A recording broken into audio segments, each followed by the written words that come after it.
It's pretty cold outside. You can kind of see from the weather, it's quite dreary.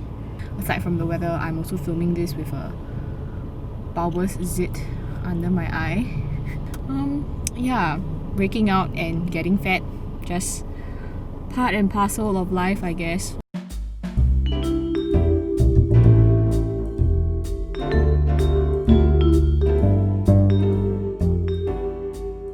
So a bit of context as to the geography of New Zealand for people who don't know. New Zealand is comprised of two main islands, so yeah, just very fittingly called the North Island and the South Island. So where I was at, I was in the North Island. The plan was always to slowly travel down south. I was going to stop in Wellington for a couple of nights. From Wellington, then the plan after that was to just take the ferry down and then proceed to the next place, which is a little town called Waiau, about 1.5 hours up north of Christchurch, for my next job at a hazelnut farm. However, right up to when I was about to leave Hastings, I couldn't make up my mind on where to go. COVID had really was starting to hit New Zealand by that point. We were starting to get cases, and also there were New Zealand was starting to close off its borders, and I didn't know whether it was a safe bet going down to the south where I didn't really know anyone. That was the first thing. And the other thing was the stint at the hazelnut farm was always only going to be for a month at most. And yeah, then what was I going to do after that? Then I had this other option presented to me by one of my friends, Singing, who is an Opotiki working at a kiwi farm where she had been since December. I could not make up my mind.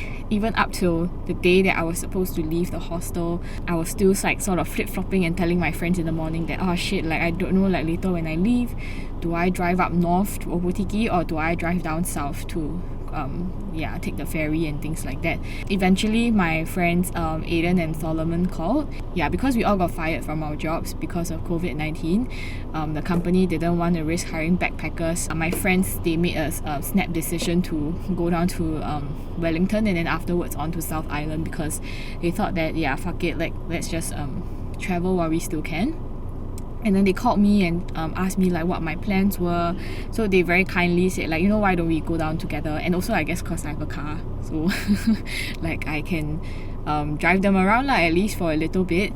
Once they offered their company to me, that made me feel a lot more at ease with my decision.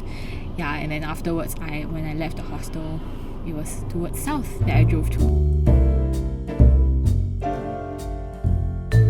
When it came to the actual act of travelling, I was worried about exposure. Instead of all those things that I wanted to do, like go to Kapiti Island, the bird sanctuary, or to do my hike in Wellington, or to even explore the city for a couple of days, I wanted to look at the museums and the galleries and stuff. To reduce my contact and exposure with other people, I decided to just drive down, stop for the night, and then take the ferry, which would then drop me off at Picton in the South Island, and then from there drive down to the town that I was going to be working in.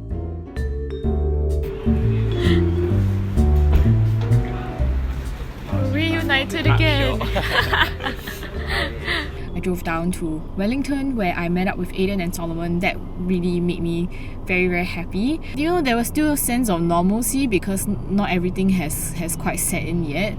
So after dinner at this nice Japanese restaurant together, I wanted bubble tea because I realized that being in the city there were bubble tea shops. Incidentally, there was Gongcha, which I usually don't drink. Back home I usually drink koi.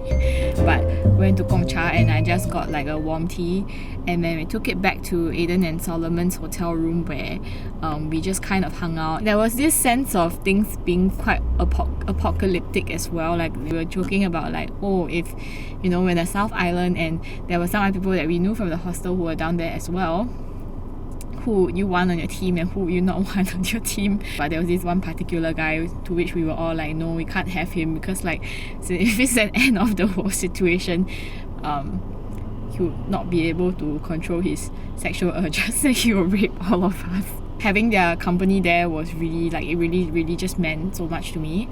And after I think around 9 o'clock I drove back to my own hotel room, and next morning woke up early, picked them up, and we drove to the ferry terminal.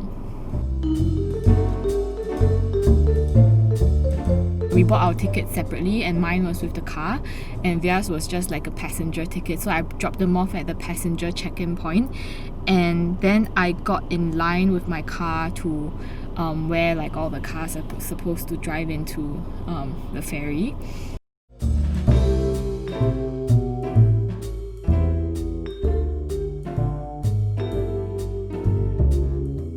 On one hand, I think there was a group of people where it didn't strike them quite how serious things were, and then on the other hand, there were people who were really taking it very seriously and being like quite scared. To an extent, I think we did stay socially distant, or at least in our own groups. Aiden, Solomon and I just got a table and they got some food, and yeah, most of the time we chilled there.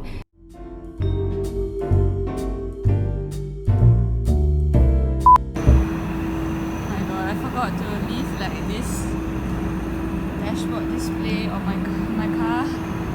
Now I'm like trying to look for the damn car. Okay, found it. Okay, going up to the deck.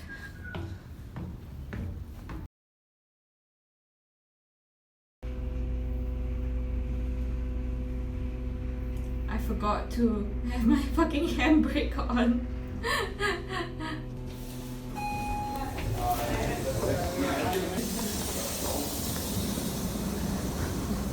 Sorry, forgot my handbrake. Oh yeah. Yeah, thanks.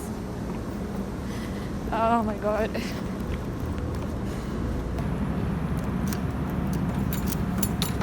Oh, okay, there. I do have the handbrakes on.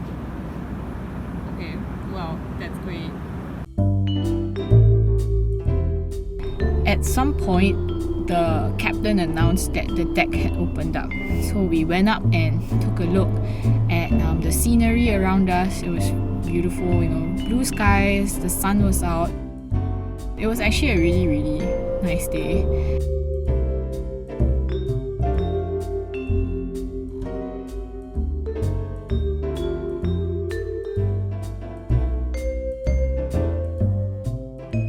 After about, I think it was 3-ish hours or so, the ferry got to Picton. We drove down a little bit after we got lunch, and we found this spot where it took like a nice little hike.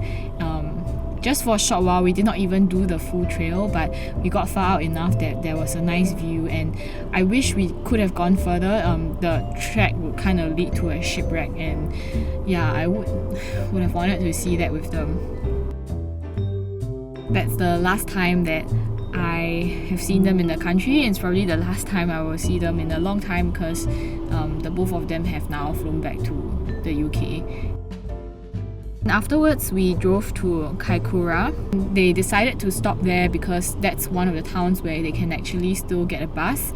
Yeah, so I dropped them off, said goodbye, and originally the plan was that after my work ended, since it was only going to be 3 to 4 weeks, I would join them in Christchurch to self-isolate together if there was going to be a quarantine. I knew that I could last for as long as about a month because I had enough in savings. But eventually, as in the way that things unfolded, things just changed so quickly. I think a few days after I was at the campsite, they actually decided to fly home. After dropping them off, I drove down by my own to Waiau, further down south from Kaikoura. And driving into the town, there was this, when I saw the sign, I was like, windy path for the next 15 km and there was no reception. I was like, okay, what am I getting myself into? But thankfully when I got there, the campsite was actually really nice, and yeah, it was a very rural town, but the campsite owner was really friendly. 1.5-2 days later, they announced that New Zealand would be going into lockdown very quickly. You have to stay where you're at for the lockdown period, which at that time they had set to be a month. Yeah. So because of that, the way things unfolded, I just ended up staying in Waiau for a month and a bit after that.